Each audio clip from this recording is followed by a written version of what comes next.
Assalamualaikum warahmatullahi wabarakatuh. Perkenalkan, saya atas nama Aisyah Kamila dengan NIM PO7132-0325-1051. Saya dari kelas D3 1B. Tujuan saya membuat video ini untuk memenuhi tugas mata kuliah Anatomi Fisiologi dosen pengampu Ibu Yaumil Fahmi Tanjung Bulu, SST MKes. Nah, pada video kali ini saya akan membahas mengenai sistem kardiovaskuler. Apa itu sistem kardiovaskuler? Sistem kardiovaskuler adalah sistem peredaran darah yang terdiri dari jantung dan pembuluh darah. Sistem ini berperan penting untuk mengedarkan oksigen dan nutrisi ke seluruh tubuh, serta membawa kembali sisa metabolisme. Sistem kardiovaskuler pada video ini akan dimulai dari apa itu jantung, di mana letak jantung, apa itu pembuluh darah, dan bagaimana sistem pembuluh darah. Baik, kita masuk ke definisi jantung.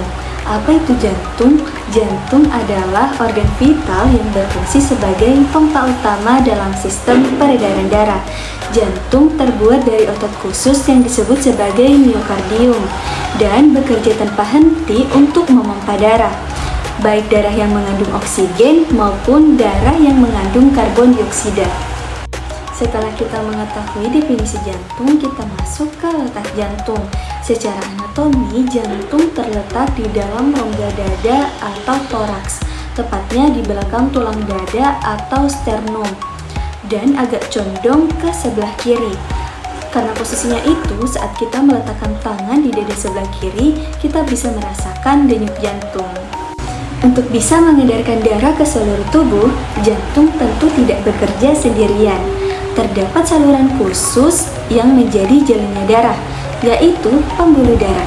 Setelah kita mengetahui definisi jantung dan di mana letak jantung, kita masuk ke pembuluh darah. Nah, pembuluh darah adalah saluran khusus yang berfungsi untuk mengalirkan darah dari jantung ke seluruh tubuh dan dari seluruh tubuh menuju kembali ke jantung. Terdapat 3 jenis utama pembuluh darah. Yang pertama adalah arteri. Arteri adalah pembuluh darah yang membawa darah keluar dari jantung. Sebagian besar arteri kaya akan oksigen, kecuali arteri pulmonalis. Yang kedua ada vena. Vena adalah pembuluh darah yang membawa darah menuju kembali ke jantung. Sebagian besar vena terdapat kaya akan karbon dioksida, kecuali vena pulmonalis. Pembuluh darah yang ketiga adalah kapiler. Kapiler adalah pembuluh darah yang sangat halus, di mana tempat terjadinya pertukaran oksigen dan karbon dioksida di jaringan tubuh. Jenis-jenis pembuluh darah yang kita bahas sebelumnya tidak berdiri sendiri, tetapi saling terhubung dan membentuk suatu rangkaian yang disebut sebagai sistem pembuluh darah. Sistem pembuluh darah ini terbagi menjadi 2 jalur utama. Yang pertama adalah sirkulasi pulmonal, yang kedua adalah sirkulasi sistemik. Sirkulasi pulmonal atau peredaran kecil yaitu aliran darah dari jantung menuju ke paru-paru, lalu kembali lagi ke jantung. Fungsinya untuk pertukaran gas, sehingga darah yang kaya akan karbon dioksida bisa berganti dengan darah yang kaya akan oksigen. Lanjut ke sirkulasi sistemik atau peredaran besar, yaitu aliran darah dari jantung ke seluruh tubuh, lalu kembali lagi ke jantung. Fungsinya untuk menyuplai oksigen dan nutrisi ke jaringan tubuh, serta membawa sisa metabolisme. Nah, di sini saya akan membahas lebih lanjut mengenai sirkulasi pulmonal dan sirkulasi sistemik. Dimulai dari darah yang kaya akan karbon dioksida akan masuk ke atrium kanan, melewati vena cava superior dan vena cava inferior. Dari atrium kanan ini, darah akan melewati katup tricuspid menuju ke ventrikel dextra atau kanan. Di ventrikel dextra akan memompa darah melewati katup pulmonalis menuju arteri pulmonalis.